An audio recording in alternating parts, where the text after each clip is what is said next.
Today I'm going to go over Chevron Corporation, ticker symbol CVX. A viewer that goes by the name of Shutdown in Flames is interested in this stock, and I know many of you are as well. It ended the day at $170.69. It is up 2.66%. The 52-week low, $92.86. The 52-week high, $174.76. Volume, lower than normal with 10.4 million shares traded. We typically see 10.9 million shares traded. It has a market cap of $335.3 billion. It pays a dividend yield of 3.33%. Taking a look at the performance for the week, it is up nearly 9%. For the month, it is up 3.5%. And for the year, it is up a whopping 55%. Congratulations if you've made money off of this stock. Under the technicals, it's considered a strong buy as of right now. Under the analyst rating, it is considered a buy. The 1-year price target is $180.04. That would be an increase of 5.48%. Now on tipranks.com, the low forecast is 145, the average is 171, and the high is 197. On stockanalysis.com, the low forecast is 131, the average is 176, and the high is $223.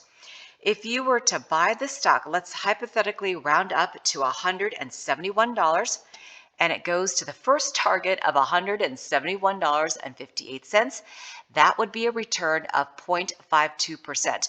We've already gone through this level and this level. So the next target after that would be $176.55. That would be a return of 3.61%. And if we go to $197, that would be a return of 15%. And if it goes to $223, that would be a return of 30%.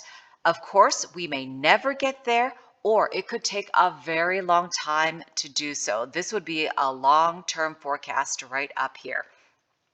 And again, we are sitting right here. To the upside would be 4 standard deviations. That would take it to $179. And to the downside, that would be $162. And if we go back in time, you'll notice that whenever we hit support, which is this line, -2 standard deviations, the stock tends to run, because what happens when a stock hits support? It goes up. That's support. This is support. It goes up. This is another level of support at -3 standard deviations. It ran up, fell back down to 2 standard deviations, ran back up again and hit this middle line. This is the median or the middle of the trend line where price tends to float, stick around before deciding to go to the upside or to the downside. And we went all the way here to 2 standard deviations, blew past resistance to 3 standard deviations, but could not make it up to 4 standard deviations. And what happens when a stock hits resistance? It tends to fall down because people are taking their profits and they are running. They are cashing out.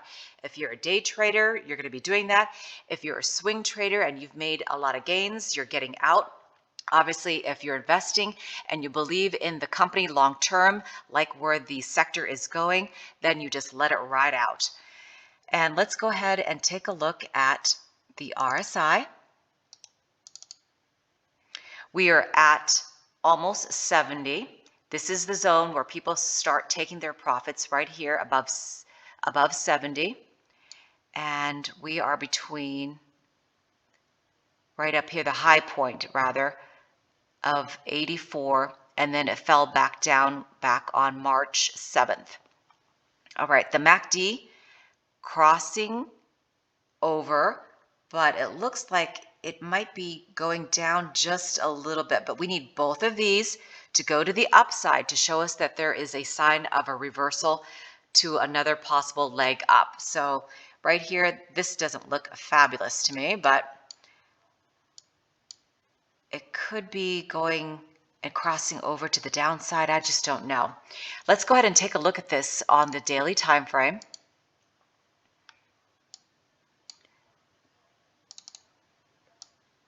We are right here, and on the daily to the upside, 2 standard deviations, the target would be 176. Notice that lines up with one of the price target levels. And then to the downside, to the median would be 150 is the range. And again, notice whenever a stock hits resistance, which is right here, it almost made it to 2 standard deviations, a form of resistance, fell down. This is resistance, resistance, and resistance. And if it's falling down, it also becomes support. This right here is resistance, fell down. Hit resistance, fell down. Hit resistance, fell down. And then now, hopefully, we're making our way back up again. Let's take a look at the RSI. We are only at about 59. We are not overbought in the daily time frame, and we are though on the weekly. So that's why it's so important to check the different time frames, because it gives you different buy and sell signals. And the MACD has crossed over to the upside, and you can see green right there, so that looks good. And then notice also, I'm going to show you this. This is right here.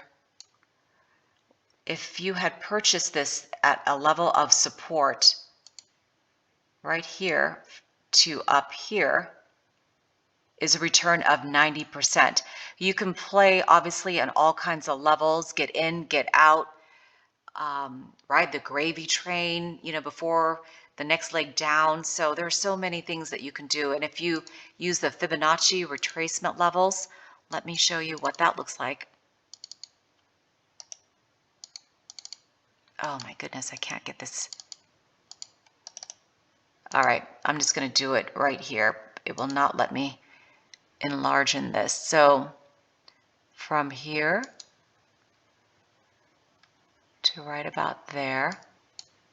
Oops, that is not the Fibonacci retracement. Let me remove that.